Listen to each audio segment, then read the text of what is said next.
everybody, how are you? What if I told you that arpeggios aren't just about shredding and sweeping and tapping, but they're actually very useful tools to playing the right notes at the right time? Today we're going to take Purple Rain by Prince, just the outro solo section, and I've got it transposed to the key of A. So the chords will be A, F sharp minor, E, and D. And we're going to play a basic triad on each one, and then we're going to look at the next note up in the scale, and we're going to start using that. So this is actually, scales, but it's not going to feel like scales. It's going to feel very musical, in fact. So let's dig right in. Here we go.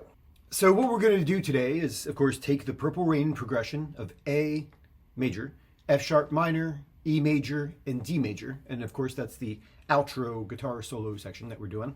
And we're going to take just a simple triad on each one, a simple arpeggio. And we'll play that initially because you got to know just the basic triad. Then I'm going to show you how to work some just extra notes in it, the chord extensions, if you will. So here is the basic arpeggios. So on the A major, we have this. Okay,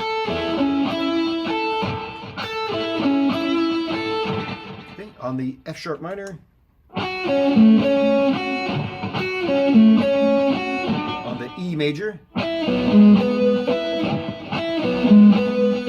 on the D major. Yeah, I jumped up an octave there because I like it. So that is the first part. And yeah, we'll just go through that briefly. Okay, so that first chord, A major, is based on just that little shape. So it's 4th string, 11th fret, 3rd string, 9th, 2nd string, 10th. And we're going to play it like the tab says right there.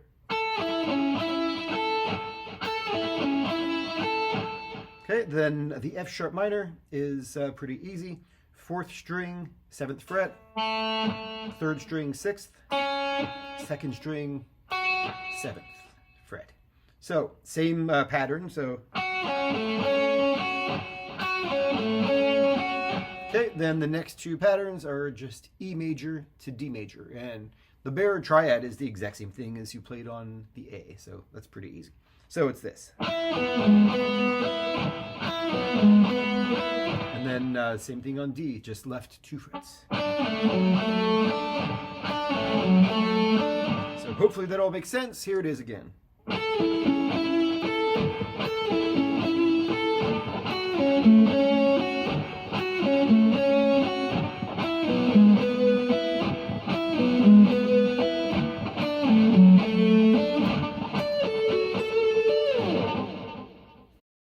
All right, time for the first extension. We're going to play that same pattern. So this. And then on the 2nd string, we're going to bend that A note up to B and come back down. And you might want to experiment with that A note that you're bending. Experiment using your middle and your ring, for the bend. So these are not meant to be fast, crazy arpeggios, of course. These are just great melodic tools that are available to you. Okay, so that is the A major, and we can call it an A major add 9. Or it's an A major triad, and we're adding the 9th in there. That's what, when we bend this note, we are bending the A up to the B, which is the 9th. Also known as the 2nd degree of the scale of A major. Okay, time for the F sharp minor, and again we're going to add 9. So here's the arpeggio. Okay, then that F sharp note bends up to the G sharp. So that's it.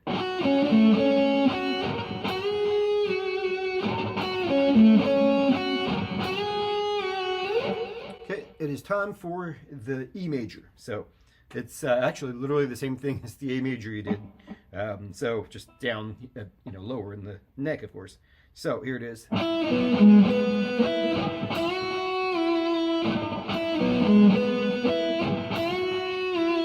Okay, then it's time for the D major. Exact same thing, left 2 frets.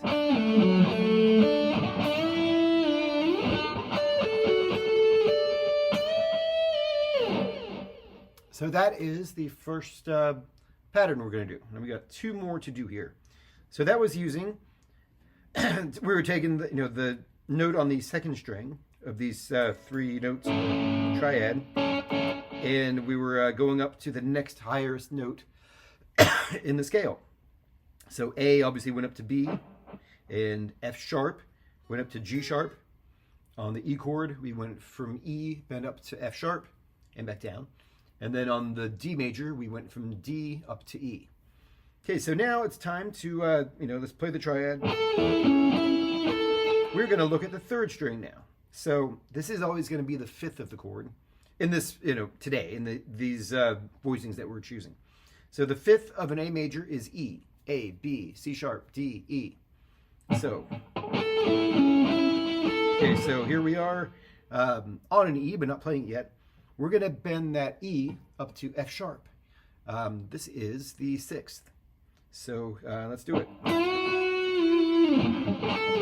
Sorry.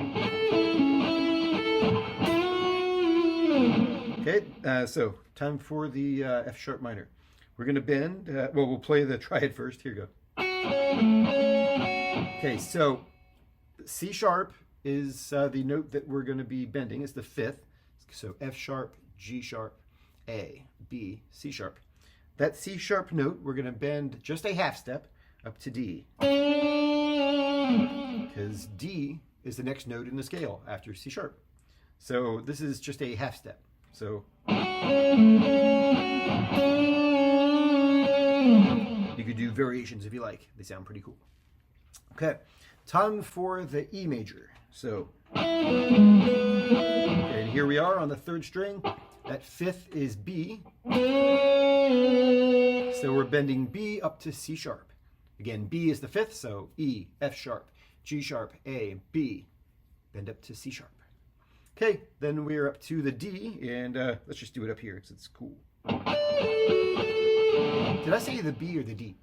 I meant to say D, and we are actually bending up to a B. So that A bends up to a B and right back. So that whole sequence is this.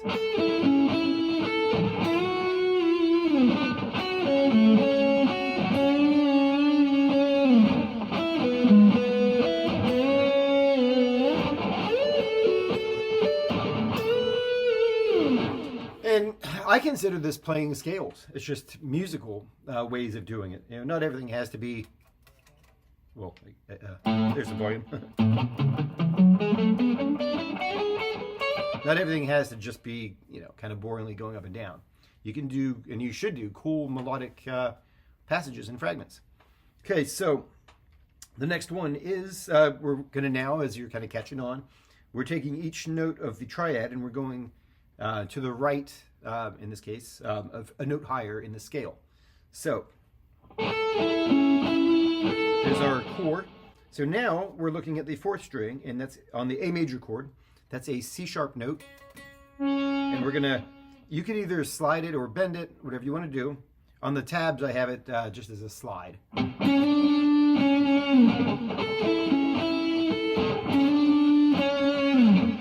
You could bend it.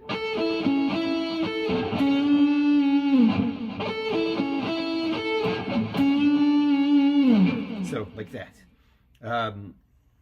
So yeah, C sharp is going to go up to D, which is the 4th. So we're actually kind of suspending it. A suspension is when you basically replace the 3rd of the chord with either the 4th or the 2nd. In this case, these are all going to be 4ths. So there I bent, you can always slide. Whatever you want, do both. They both sound cool. All right, it's time for the F sharp minor. So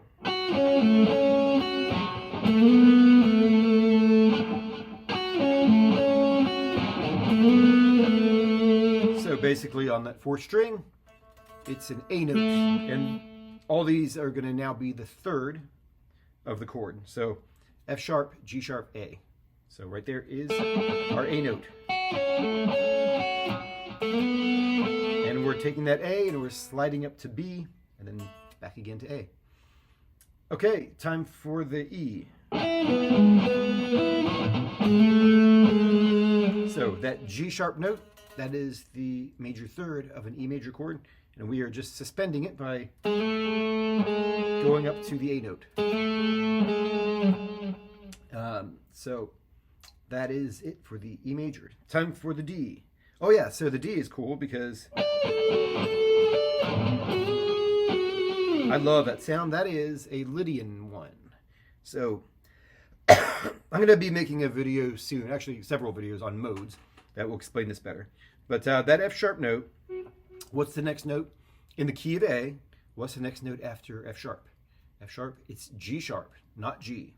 So that is why we are doing that sharp fourth. And yeah, it has a dreamy Lydian sound to it. So that is what's up with that. Okay, so let's just kind of quickly recap here. So look at all these extra tools you have now. So somebody's playing an A major chord.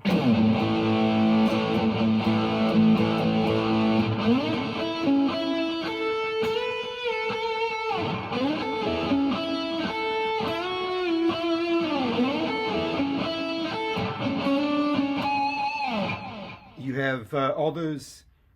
And what we're doing is, of course, just taking the next note higher on each one of the chord tones. So A up to B, E up to F sharp, and B up to C sharp. Okay, so then on the F sharp minor, or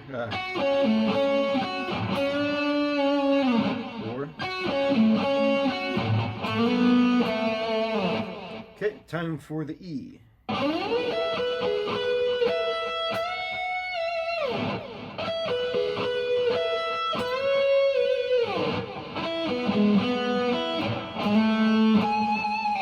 Okay, so I love squeal harmonics.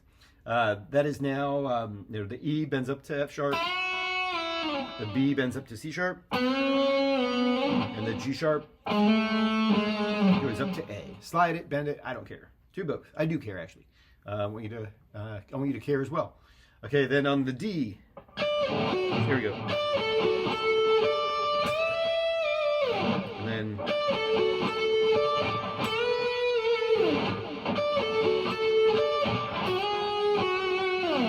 so that gives you more options.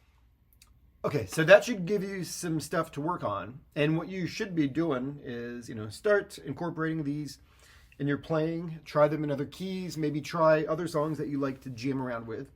And say to yourself, hey, I've got this C major chord. So now I know I can go like this.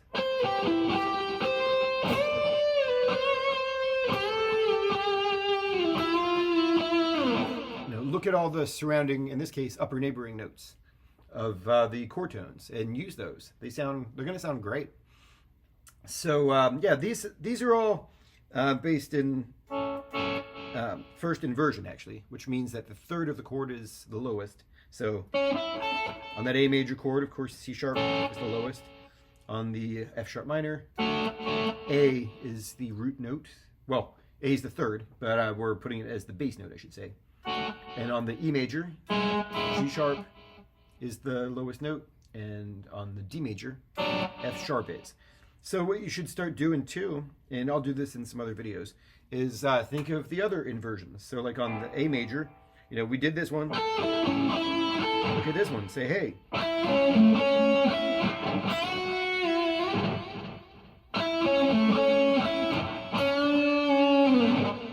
So I hope that is clear what happened here. And please like and subscribe. It really helps me a lot and keeps me encouraged to make more of these videos. So if you have any questions, you can message me, you can leave a comment, whatever you like. And I would love to see somebody, take the progression that I have in the description, the backing track, and show me some of these ideas in your improv. And please share it in the comments. That would be awesome.